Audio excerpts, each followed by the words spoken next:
We've been transparent with the world.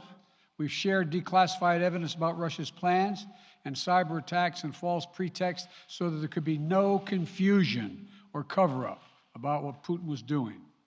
Putin is the aggressor. Putin chose this war, and now he and his country will bear the consequences. Today, I'm authorizing additional strong sanctions and new limitations on what can be exported to Russia. This is going to impose severe cost on the Russian economy, both immediately and over time. We have purposely designed these sanctions to maximize the long-term impact on Russia and to minimize the impact on the United States and our allies. I want to be clear, the United States is not doing this alone. For months, we've been building a coalition of partners representing well more than half the global economy.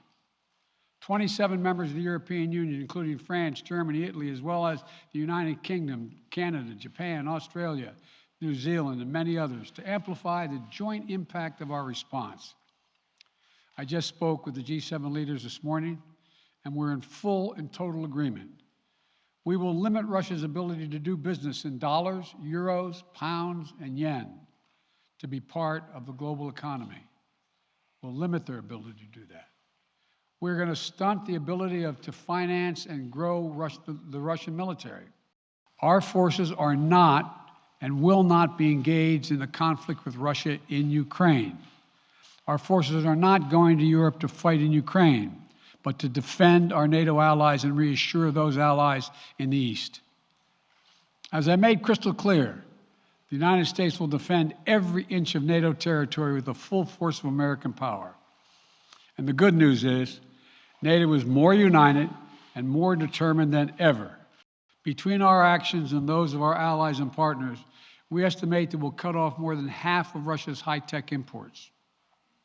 It'll strike a blow to their ability to continue to modernize their military. It'll degrade their aerospace industry, including their space program. It'll hurt their ability to build ships, reducing their ability to compete economically. And it will be a major hit to Putin's long-term strategic ambitions. Putin's actions betray his sinister vision for the future of our world, one where nations take what they want by force. But it is a vision that the United States and freedom-loving nations everywhere will oppose with every tool of our considerable power. The United States and our allies and partners will emerge from this stronger, more united, more determined, and more purposeful. And Putin's aggression against Ukraine will end up costing Russia dearly, economically and strategically. We will make sure of that. Putin will be a pariah on the international stage. Any nation that countenances Russia's naked aggression against Ukraine will be stained by association.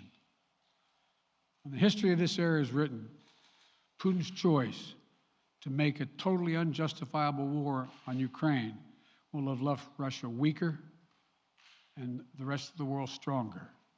Liberty, democracy, human dignity, these are the forces far more powerful than fear and oppression.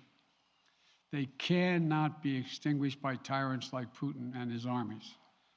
They cannot be erased by from people's hearts and hopes by any amount of violence and intimidation. They endure. In the contest between democracy and autocracy, between sovereignty and subjugation, make no mistake, freedom will prevail.